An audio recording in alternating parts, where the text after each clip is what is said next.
तन्मय म्हणतात म्हणले नाद नाही करायचा, नाद करा पण वाया नाही करा.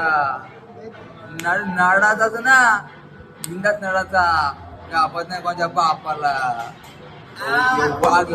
मित्रांनो, तन्मय वाघाची डरकाली ऐकून तंगऱ्या मोठा करण्यासाठी मी घातली लेग एक्सटेन्शन जोर उरली बघ, पायातली बेरकी उरली बघ बघ बघ. पोराव, तंगऱ्यांमधला बेरुक तर झाला मोठा, पण खेकरा राहिला छोटा. तर अख्खी लोक बोलतील विकी बोलतो खोटा. मग त्याच खेकरा मोठा कराटी उठवली ना लंचेस व जोर. बाबा बाबा बाबा बाबा, दोनच सेट मध्ये तंगऱ्या गरम झाल्या का काय झाल्या? आणि येता का शेकाला? येता या तंगऱ्यानो शेकाला या माझे मित्रांनो. आता डंबेल धरून उठा बशा करून अंगाने एनर्जी नव्हती म्हणून शिस्तीत काप मशीन काप मारून लेग्स वर्कआउटचा कार्यक्रम कपवला. तंगऱ्यांचा सेट कपून कांदे कलिंगरासारखं मोठं कराठी आता दोन साईडला दोन डंबेल घेऊन वर खाली करायला लागलो. डंबेल वर खाली करून लगेच कांदा मशीन खाली वर करायला लागलो. बाबा, मशीन जाम जर लागते रे पोराव. मशीन जर लागते म्हणून आता डबल डंबेल धरून कबुतरार वर खाली पंख करायला डंबेल बाजूला ठेवून आता दांडा धरून लागलो कांदा आपसाला. मी आपसताव, तुम्ही या थोडी वेळानं पाणी भराला. भेटू आपण नंतरच्या ब्लॉगला. चला बाय बाय.